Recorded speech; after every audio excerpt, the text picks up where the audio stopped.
Welcome to Silent Service. My name is Will. You are on for episode 24, and I'm joined by my dear friend and mentor, Matt. How are we doing, sir? Yo, yo, yo, Matt is here.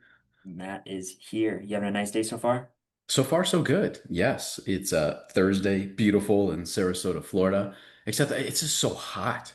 Like I Hmm. was looking at when I went to bed last night, it was 85 degrees. When I went to bed, when I laid my precious head on my pillow at 9 p.m., it was 85 degrees.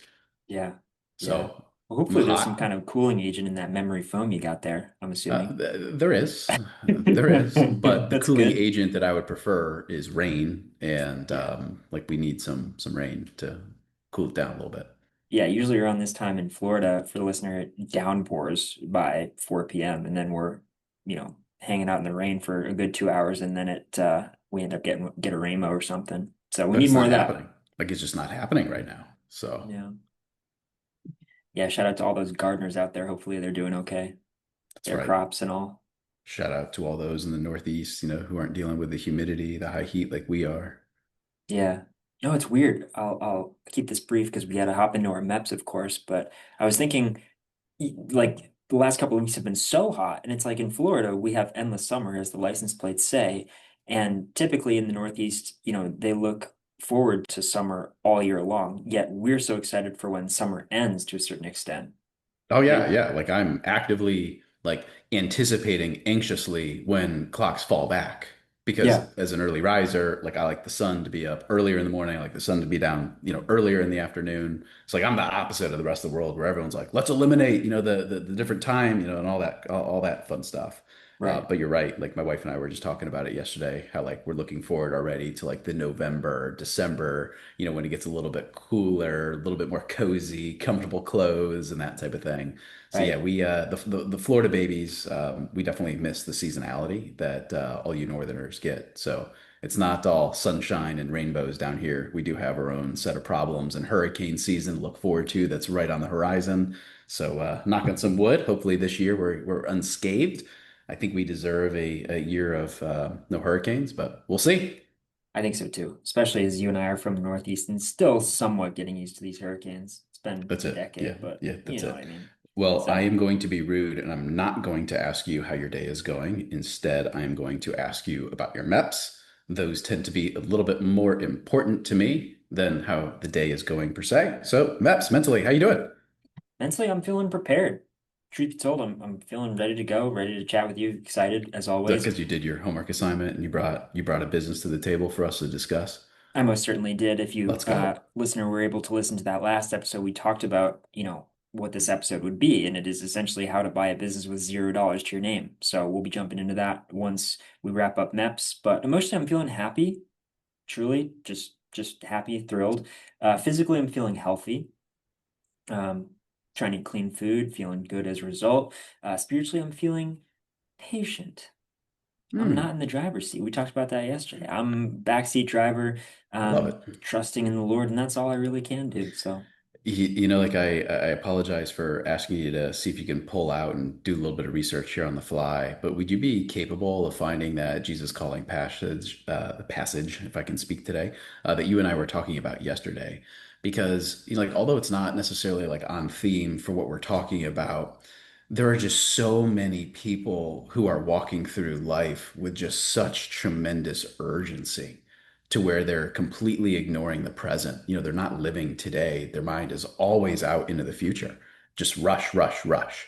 In this passage that hit me, and I asked you to find it yesterday because I wanted to, go through it again. Do you mind just reading like I guess it's like the second paragraph of that passage. You don't have to read the whole thing. yeah, yeah, most certainly. I'll read it here for you now. It says, "Take time to rest by the wayside, for I'm not in a hurry. Leisurely pace accomplishes more than hurried striving. When you rush, you forget who you are and whose you are. Remember that you are royalty in my kingdom." So strong. I read it again this morning when I woke up, just because I wanted to, visit it again. I Good, just I thought it was great. It was a great good. reminder for me personally. Yeah, yeah. There's no need to rush. We're always in a rush, and That's it. it's like Ferris Bueller says, if you don't stop and look around once in a while, you could miss it. So It's true. But like just with anything though, like urgency is dynamic because it's not like do you have urgency? It's like what level of urgency do you have? Just like it's not like, oh, are you trustworthy? it's how trustworthy are you, right? So like some of these words are like dynamic, and in a way there's like a scale, and there's high contrast and low contrast. So when you think about like urgency, we're not saying live life with no urgency, but we're not saying live life, with like absolute urgency at a 10 out of 10. Like there's the dichotomy. It's somewhere in between a 10 and a 0, right? Which would be like a Right. 5. But like with different seasons in life, of course, there's going to be moments where you have massive levels of urgency because an opportunity exists at this one point in time, and that window may close. So Hmm. yeah, urgency needs to exist, but then there are other moments when, as an example, one is planning their life, and one is planning and thinking about a career change. Like that should be not be done like with a sense of urgency. Right. It should be like deep thought, deep research, self-reflection. Is this the appropriate path moving forward? It doesn't need to be rushed. Right. It doesn't need to be rushed. Right. Because you need time to digest what you've been feeling and thinking about. And I totally agree because, your life is cyclical in a sense with regards to urgency because some days your capacity to be urgent won't be as much as other days. So it goes like this. And I would say you have to harp on those days where you do feel incredibly capable to be as urgent as possible, if that Yeah, makes yeah, sense. agreed. Yeah, completely So agree with that. Yeah, yeah, agreed there. For Mets your on my maps. end, mentally I'm feeling marvelous.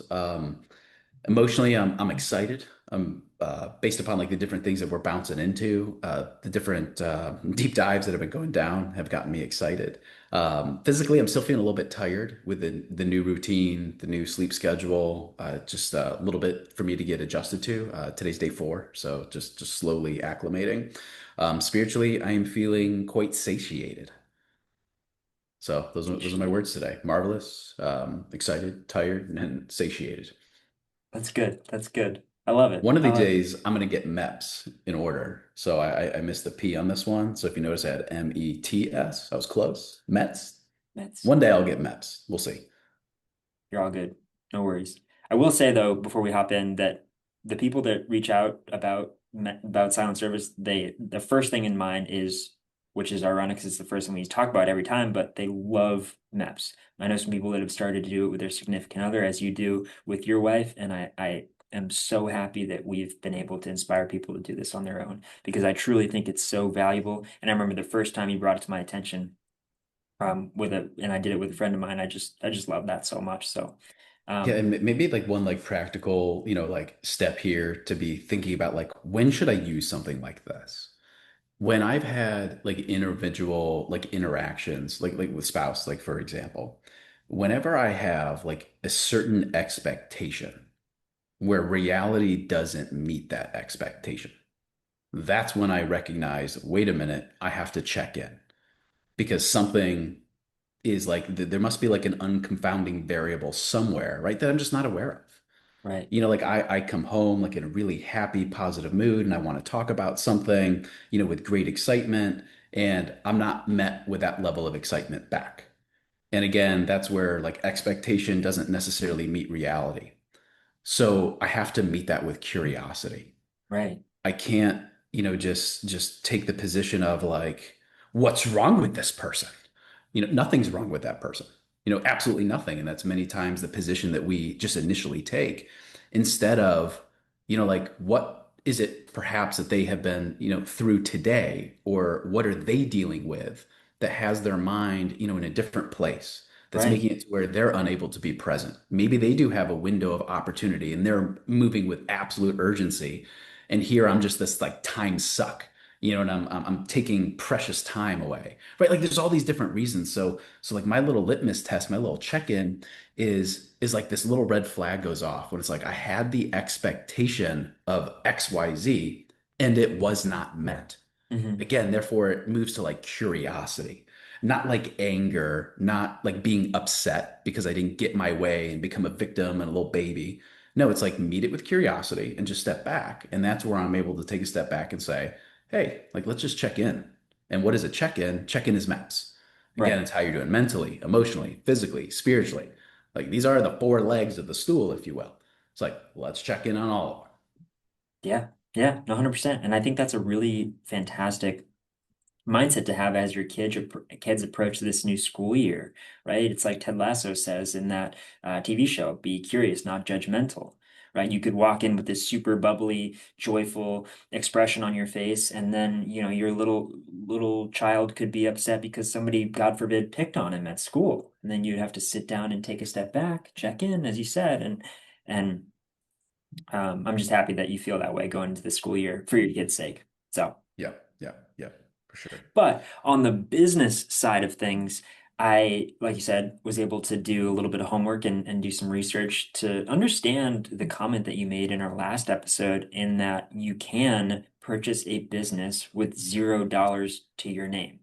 And I even went ahead and just to make sure, it's not that I didn't trust you, I just wanted to get a sense of what ChatGPT thought. I said, is it possible to purchase a business with $0 to my name? And it basically said, although it seems you think I would say no, the answer is yes. You can most definitely buy a business with $0 to your name. Um, but it also said that, Fascinating.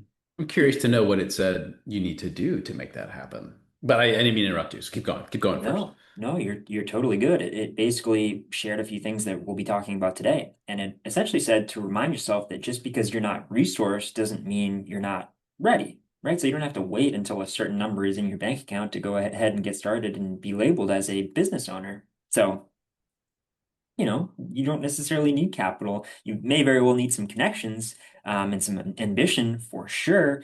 But you can still buy a business regardless. So the context of this episode really is we're speaking to those that are interested in becoming entrepreneurs, interested in becoming their own boss, essentially. And, you know, the reality is, as we said, you don't need to put any money down, but obviously the money has to come from somewhere. And I know I'm correct in that, but would you be able to confirm that?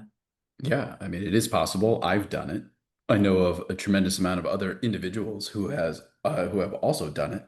But the bigger question comes down to like, is like business ownership even right for you in the first place? Like, do you have the skills necessary to be a business owner? Because most businesses generally have operations. They're all different, right? A restaurant's very different than light manufacturing.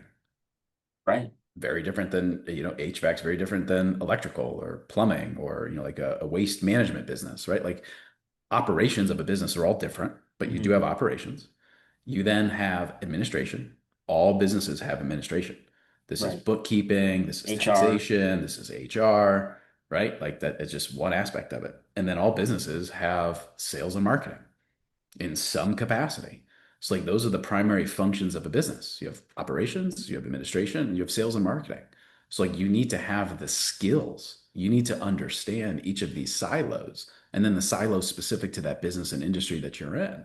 So one of the questions, that I would ask the broader audience is like, why do you want the business in the first place?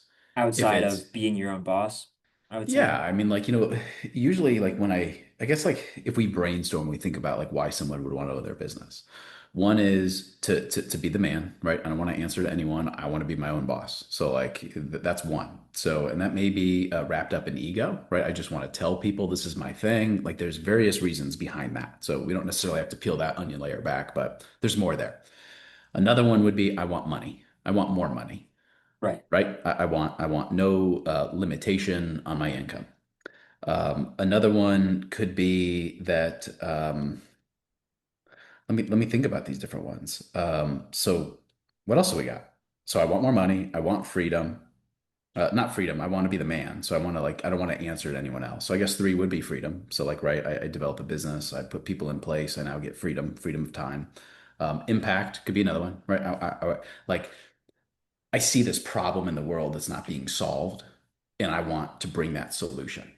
So you're not driven by the money, you're not driven by the freedom, you're driven by impact, purpose, and actually like providing value like to society.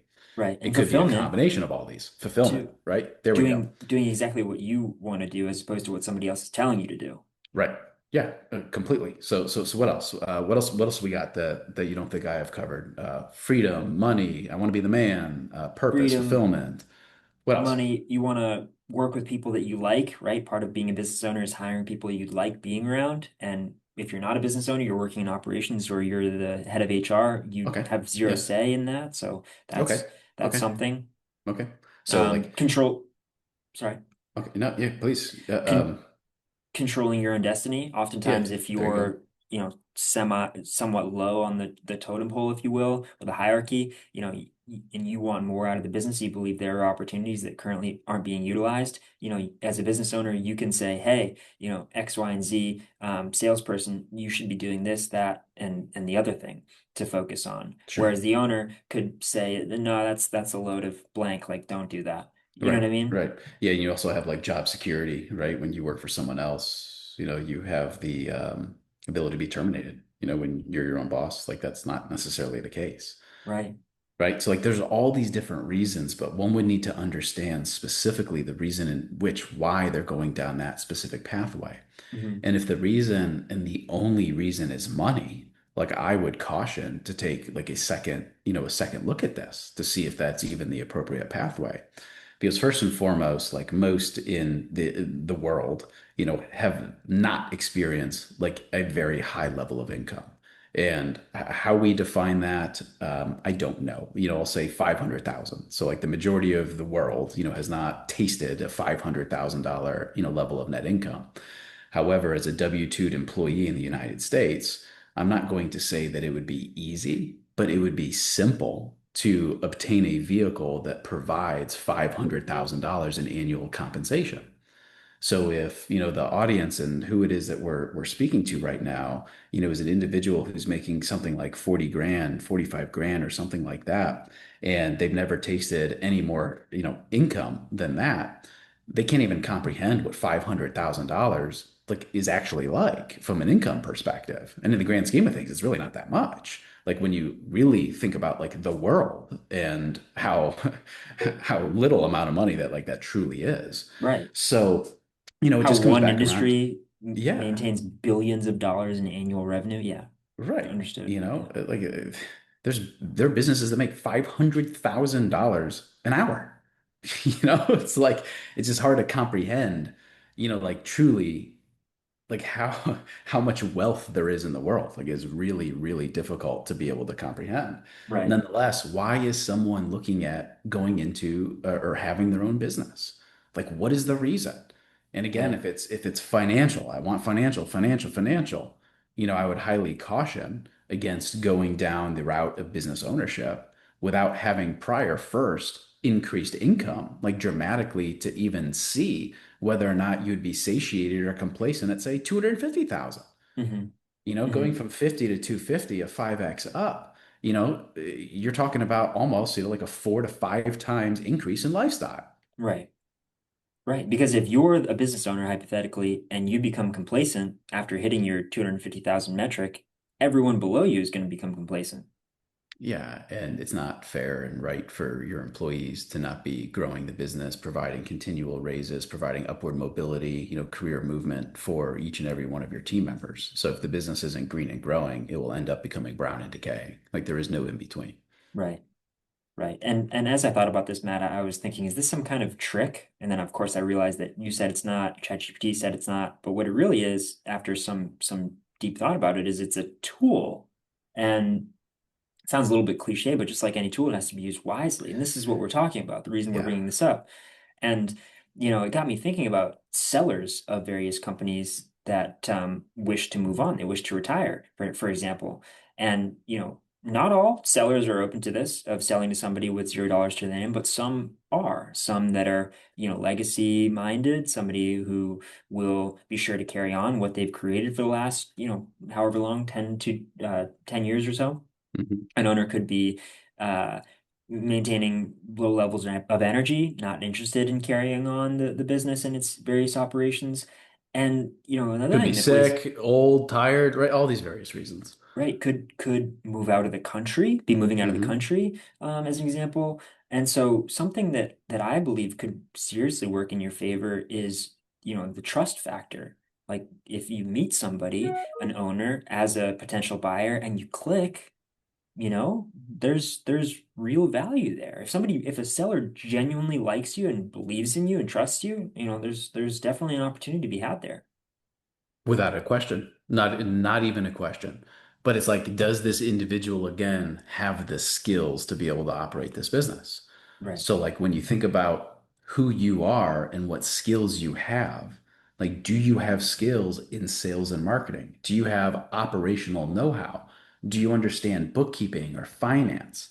There has to be some level of skill, right, within at least one silo. Hopefully, it's more than one, and hopefully, it's all three. Right. And no one is born with business knowledge and education, right? So education is obtained through formal, unformal, through trial and error, through experience, through mentorship. Like that's how experience is gained. So it's not difficult to be able to learn a new industry, to learn the operations, right? Like not difficult at all. But one just has to go back and ask themselves, what skills do I have that I am able to bring to the table? And once you understand those skills, before I even moved to independence and looking for my own business, I would be asking myself, how can I use those skills in what I'm doing today, right now, in the job that I have? Are there mislooked opportunities that no one in this organization is reaching for? Chances are it's a yes. If it's a private enterprise, if it's a government, if it's a school, you're a teacher, right? Like these are like challenging circumstances because you are truly limited in growth, personal development, and income. It's just the 100%. reality. Like, I'm sorry if you're a postman, like the odds of you retiring, with $10 million is like very, very unlikely. Right. It's just Right. the reality of the situation. It's just the reality. It makes sense. So I would just be asking like, what skills does one have? And I haven't been asked this, but if someone, maybe Will Diesel, asked me, That's what is me. perhaps the number one skill in business? Well, I'll ask you, what do you think the number one skill is in business? I If you had to just pick one thing. I've thought about this before, and I keep coming back to the same answer, but I think you just got to be likable. I think Okay. business is all about people. If you don't have good people around you, have nothing. So Hmm. if you're somebody that people look up to and people want to work with and learn from, I think you're in a seriously good position moving forward. Can I teach likability? I think most of it is innate, but if somebody is willing to change some of their tendencies with regards to listening more than they speak and, just putting their own ambitions aside in order to help somebody else, I think if that person is willing to do that, then sure you can teach it. Okay. Yeah, I accept that. I think you could too. Um, I know of many people that were not liked that were incredibly successful in business, like Steve Jobs as one of them, just as an example. Right. So there's a skill specifically that I'm referring to that starts with an S, sales. Sales, in my opinion, is the number one skill that would be required to move into business ownership and or financial independence. If you know how to sell, you will never go hungry, ever. Hmm. So, like, as simplistic as you can possibly get, if someone has the skill of being able to sell, and in order to sell well, you have to be likable. Right. So I do agree with you. Like, you do need to be likable. Like, if you're likable, you're not going to have resistance, But right? You'll gain momentum, but you can still be successful not being likable, being right? If you likable, don't like me, you don't like me, but I am bringing your business a valuable solution to your number one problem. Are you going to say no just because you don't like me? Of course not. You will buy this. it's going to be a hard yes, but I'll say yes. This is my point, right? Like, Yep. whether you like me or not, too bad. Like, it doesn't matter. I can still deliver value. What you think of me is none of my business. I'm here to So help. if Yeah. you like me, it's better, it's easier. The world gets much better. Like, believe me, if you're liked. But sales specifically Matt, means you will never go hungry. do you think the number one reason why so many small businesses fail is because the founders believe they have a fantastic idea and they don't know how to sell properly? Yeah, 100%. Yeah, I think the acquisition of customers and closing those customers is the name of the game that most of these small businesses just don't understand. Mhm. And then the fulfillment's weak, the customer service is weak, like everything just goes down chain. But like at the very basic level, and I've thought a lot about, like, okay, if I was dropped anywhere in the United States, without anything, like what would I do to be able to get a significant amount of money again? And what I would do is what I've done in the past. Like I would find some type of service that has like a mispriced offering. Say like a chiropractor or like a medical spa as an example.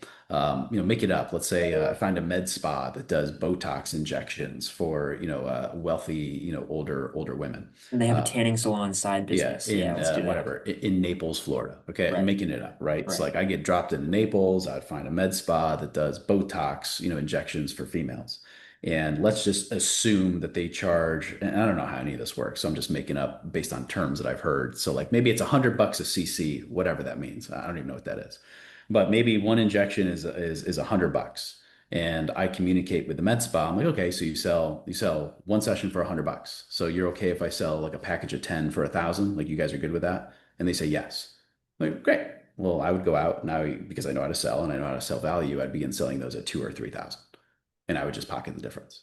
So if I sold at 3,000, right, I keep 2 grand myself, and then I would pay the med spa a grand. They get customers, they're able to resell them. So they basically have zero cost of customer acquisition.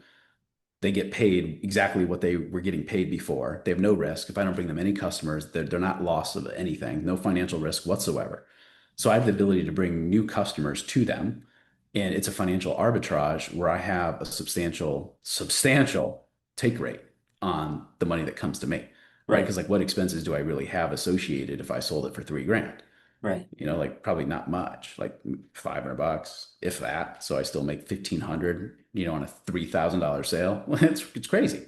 Yeah. So like that's Good margins. probably the route that I would go down. If I was in a position where it's like I hate my job, it wouldn't be difficult for me to buy books on sales, to go through YouTube classes, courses on sales.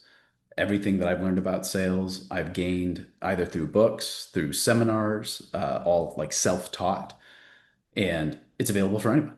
So that's just an example, right? I don't care if it's an aircraft detailing company or a trash business, like, right? All these business, a chiropractor, it doesn't really matter who it is, a dentist. Like there are these arbitrage opportunities all over the place because people generally like don't have phenomenal skills. So like with all the small businesses out there, the owner, to your point, like usually isn't really strong at sales and marketing. So it's generally like a wide open field and usually an area where someone can make a very large amount of money relatively quickly without the operational drag of fulfillment. Where does passion for the service or product that you're selling fall on the list of importance? Would you say that's rather high or quite low? It depends. What's my goal? Am I after financial right now? Because that's where the passion lies. The passion lies when I get the check. It's like, aha, right? I won. Hmm. And then I do it again and I do it again. And that's where the passion comes from. It comes from being able to help the small business, right? I'm helping them get customers that they otherwise would not have gotten. And I'm getting paid a substantial amount of money for that value contribution. Right. So, like, to me, money is just a way of keeping score of how much value you bring to the marketplace. Hmm. So, like, I get upset when people just perceive ultra wealthy people to be like nasty, mean people, or it's like that person couldn't have gotten that level of wealth if they didn't like step on the throats of other people. Like, that's not necessarily true. Like, take a look at like Howard Schultz, from Starbucks. So, perfect example of the topic of buying a business with no money. Guess who bought Starbucks with no money? Howard Schultz, who is now a multi-billionaire. So Yep. you want to see a story of how you can buy a business with no money? That's a perfect example. And before he bought it, he worked at Starbucks on their Yes, marketing team correct. and told the Starbucks founders about his idea to Correct. franchise the model Yep. because of his trip to Italy, and they didn't want to do it. So I he know. left, started his own cafe a couple of years later, bought Starbucks, and said, "I'm going to do it on my own. Here's a bunch Hmm. of money. You'll remember my name." So, And a little spoiler alert, which is so cool. It was Bill Gates who was responsible for providing Howard Schultz with the opportunity to move forward. But it was not Bill Gates who we know.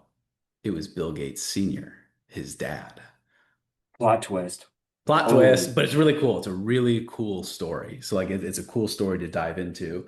But nonetheless, we're rambling on. we Show me are. whatever business you found, just so we can get into it. We can get into a little flair. This Okay. may move into like a two-part because I don't know that I'm going to have the time necessary to go through what I found on my end. Part of it just depends on how deep we get with what you're going to share with me here.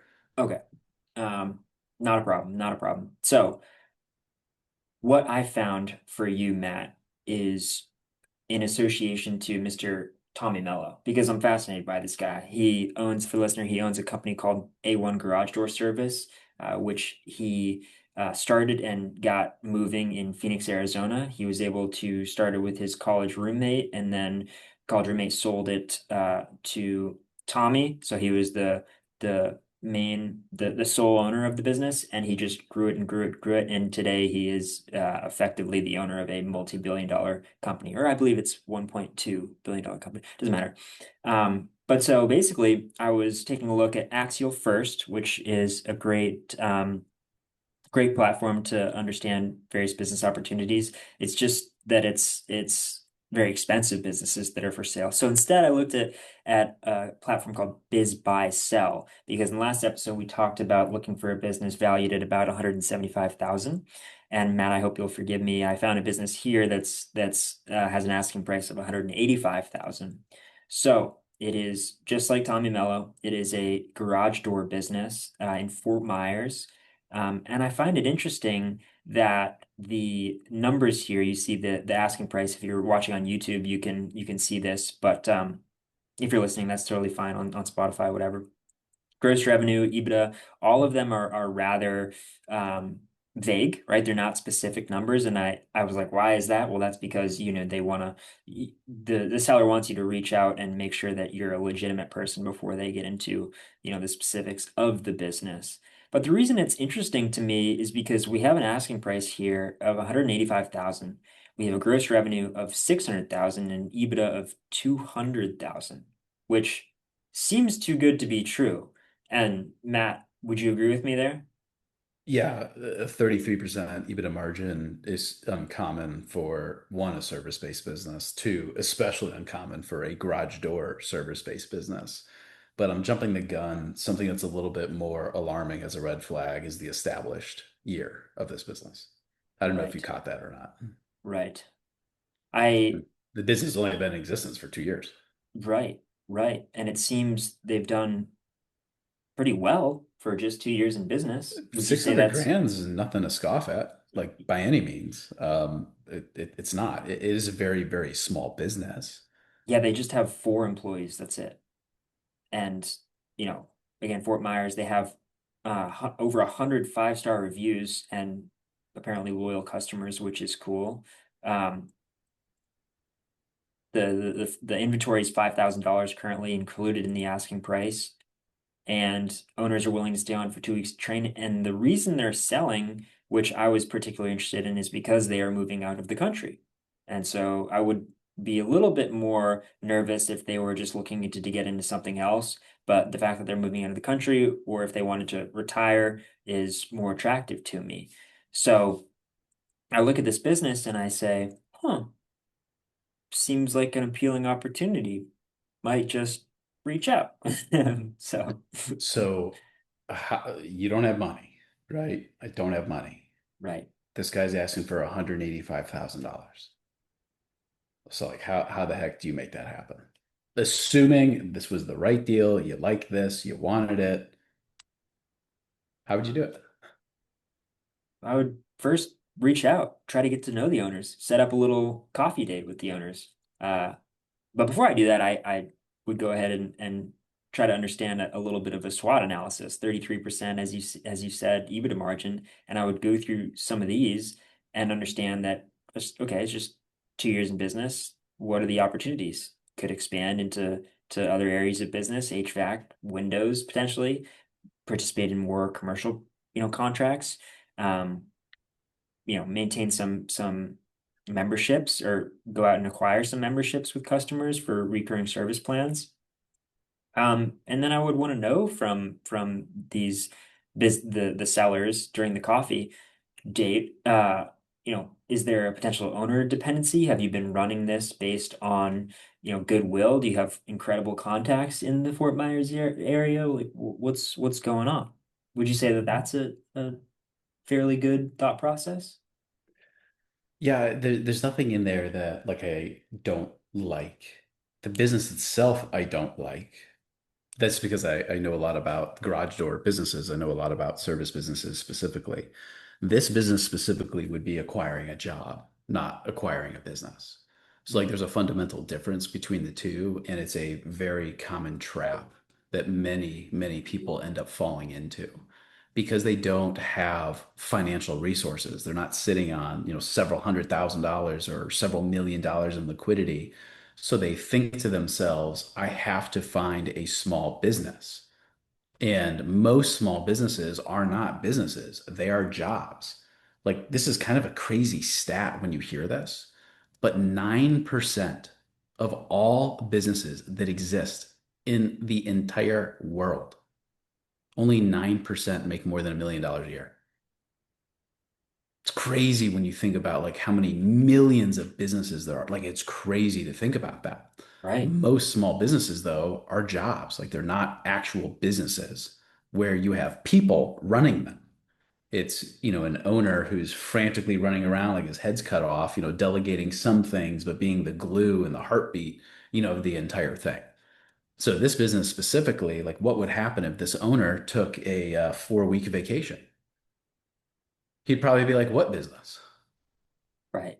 Like there would be no Probably, business. especially in So the early stages, there's no opportunity for that. And, isn't it true that if you have a business as an owner and you're required to be working in the business day to day, don't you actually not have business, right? You should be working on the no, business as an no, owner. I mean, not necessarily. Like Oh, the owner okay. will set the tone, they will set the culture. Culture will move top down. It's hard to ask your people to be, in the office, whatever, at 6 a.m. if you're not going to be.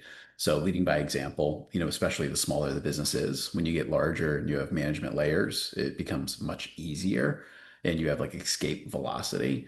But I wouldn't necessarily say like if you're in the business, like in a sales capacity, you're working on sales and marketing or funnels or HR, that like it's not a business. Like it Hmm. definitely is, still a business, and there's, a period of build, that takes place. Especially upon an acquisition, you're learning a brand new business. So I would expect you to be in it. Anyone who bought something and they're like, I'm not going to go into it. Like that's probably a sure way to fail and light a whole bunch of money on fire. Just like do nothing afterwards. Right. But this one, specifically, there's a couple of things that I'm looking at. One is like revenue production per full-time employee. So it says 4 employees down below. I'm assuming that the owner is one of those employees. So you have, $600,000. Take away the 200,000 in quote EBITDA. So EBITDA go away. So we have $400,000, but there's 3 employees.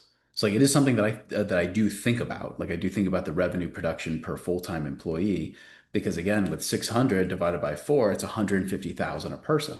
So like what kind of people would I have if they're only generating $150,000 of revenue for me? Right? Like I have cost of goods. So I have like materials in this example for the garage. I have like the actual garage door. I have springs. I have fleet related expenses. I have gas. I have fuel because I have Insurance. employees. I have workers' comp. I have insurance, Yeah. right? Like I have utilities. I have rent. I have all these additional expenses. So if I have an employee that's bringing in 150, how much do you really think I can pay them? Not a lot. And Is is 50 grand too high? no, I could probably make it work at 50 grand. That's 33%, payroll as a percentage of revenue production, right? If it's 150 produced and I'm paying Right. them 50K, 50 that's grand. 33%. Generally speaking, the rule in service-based businesses is to never exceed 30% when it comes to payroll as a percentage of your revenue. So 50 would be like the precipice of where I would say you're like borderline inefficient at this point. Right. At 50K, what kind of employee can you hire at 50K, 25 bucks an hour? So like that's just something to be aware of and to begin thinking about. It's like I love businesses that produce a significant high contribution of revenue per full-time employee because you can get higher quality, more dedicated, more loyal, more intelligent, more capable people. And in a service business, people are the product. Like people are the business. That's why it's a service business. It's the people that are providing the service. Right. So for something like this, I'm just, thinking like, okay, there has to be room for me to grow and scale the revenue produced per employee. Otherwise, I couldn't even go into this business because I can't make money at 150,000 employee. I just wouldn't be able to do it. So, look at what I'm seeing here is that whoever this owner is, that $200,000 that they're saying is income, is probably what they're taking out of the business, like entirely. Like that's everything that they're taking out of the business. And I have a very, very, very strong feeling that that owner is working like probably 40, 50, maybe even 60 hours a week, like running this thing. So if you were to really think about this as a business, what would it cost to replace him or her, right? We don't know who this person is. What would it cost to replace that person? Maybe 150. So now the business truly only has about 50,000 of profit and they're asking for 185. So they're asking for a little bit over three times, earnings for a business like that. And if I was able to get it for no money, would I be open to it? Sure. But I would have to know who's going to operate this thing at 150K. And I better have, like he better have or she better have the competency to be able to grow this thing and be able to produce, income. So And it's possible, but this one to me is just way too small. Like you would just be buying a job for something like this. right. And isn't the standard, once a seller leaves an organization, isn't the standard approach to remain on staff for 30 days as opposed to All 2 weeks like the negotiable. all It's all negotiable? negotiable. In some Okay. circumstances, they walk day one, then they're never there. After sometimes they're there for 3 to 6 months, because it's highly complex or there's relationships, that need to convert over. Right. It's just all, highly, highly dependent, on what that looks like. Maybe as I But was sorry yeah, to cut you please. off. No, go ahead. Maybe as I was researching, I was thinking of Tommy and understanding how he got started. He said he was working 90 hours a week, and I suppose I could have had a bit of a startup mindset. But when it comes to purchasing business for $0 down, obviously we're talking about acquisition entrepreneurship, which is the way to go if you are interested in, you know, moving on from, say, any kind of a job that's paying you 40 to $45,000 and you want to do something else to become your own boss. Um, Startup may not be the best way to go. That's why, Usually it's not, just right, given the high, level of failure rates on startups.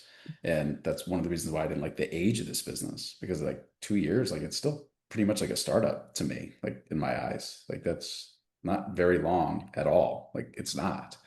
And for $185,000, one would need to ask themselves, if I truly had access to 185,000, could I replicate this for less? mm, mm, So, this is in Lee County, Fort Myers. Like I know that market. right, You're talking about a van, insurance, a wrap, a website, some Facebook ads, and my ability to sell. I right. think I could replace that business for 60 grand, maybe 70. And that's also where it gets a little bit challenging. When you're looking at buying something for, call it $3 million, it's like if I just deployed this $3 million on my own, would I be able to replicate this? Would it be twice the size? Is this the best use of my capital? Because, with return on invested capital, so ROIC is an investment terminology to be able to determine really like what your returns look like on invested capital. But IC, invested capital, is the purchase price. So Hmm. if you overpay for a business, naturally it is going to reduce your returns. So, like the buy is what's most important on something like this, just like in real estate, right? It's the buy, that's the most important aspect. But if you have the ability with no money, Will, to own a durable, stable business that's producing 3 million in revenue with a management team in place where the owner was semi-absentee, or over here you have this $600,000 garage door business that is a job. You're stuck in it. Like you're the one who's turning the lights on in the morning, you're turning the lights off at night. right? Option A, option B. This is 3 million. This is 600,000 in revenue. Over here, you'll make 400 grand this year. Over here, you're lucky to make 30, 35. Which option do you want? I'd prefer the one from your left hand. I'd prefer making $400,000. So why would we look at something like this small if we have the ability to still get something larger, still with no money down? And that's like ultimately what like this is about. Like Okay. this conversation, like our meeting here, because most do go for what businesses are cheap or inexpensive. Hmm. And obviously those are usually the lower quality businesses. Right. But just to clarify one point of miscommunication, which may have come from me when we were together last time, I was looking for a business that had 175,000 of income. I didn't Mm. care what the purchase price was. Okay. So you found a purchase price right around the number. It just Hmm. happened to be that the income of this business, was 200, which is like what I wanted, right? I wanted something that was more than 175 was what I was looking for. Okay. Because if you remember what I was saying when we talked last, it was $175,000 of income that I'm after, right? Hmm. Like that was like the hypothetical. So it was like, after I buy this with zero money, I want to be able to earn 175K. Right. Is that possible? And Right. the answer is yes. Like I have one that, I'm willing to share and walk through. Um, Perhaps you want to make this a two-part series though, brother. I think we should totally do it in two-part series because So the so let's beauty do of it. Then the let's leave a little cliffhanger. let's most certainly do that because the And we'll beauty go right of into mine when you're ready. I'm sorry for keep interrupting you. no, no, no, no, it's okay. The beauty of having you as my mentor is, and you being a kind person, is I'm able to make some mistakes like these, and we can move on and keep going and looking for a business for $3 million, and let's go make a whole bunch of money. I got one. I got one right here. So we'll walk through it. We'll walk through it in part two, Alrighty, sounds and like we'll give some examples. But in the meantime, I guess because there's going to be probably 2 or 3 days, before this next before part two comes out, like send in any questions and like at least let us follow up on this topic. We'll at least start the next session, following to questions on this one, and then we'll move into my example. most definitely. It sounds like a tremendous plan. And for the listener, if you were interested in checking out what exactly we were looking at, feel free to hop over to YouTube. I'll put the link in the description and you can check it out that way. But I But do have one more important thing though, real quick please, before we head out. On that document you provided to me this morning, the pathways to ownership, you had listed three. One of them was seller financing. The other one was sweat for equity, operator buy-in, and the third was like an SBA loan. right.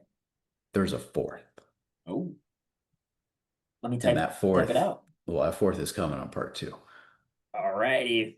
because it is unknown by 99.999% of the entire world. Including myself. Matt So that's knows the one I'm most excited it. about. Awesome. Awesome. Well, I'm very excited to listen and to explore that with you. And in closing for the listener, I wanted to let you know we are still very much inspired by Mr. Ed Milet. If you haven't discovered him, you know be in a you'd be very lucky to discover him. But in closing, quote of the day here is inspired by him, and he essentially says, if you feel called to own something, start acting like someone who already does. So carry that on with you as we hop into part two, which will come out next week, and we'll be looking forward to that. Thanks so much for the lessons, Matt. Let's go. See ya. Let's go.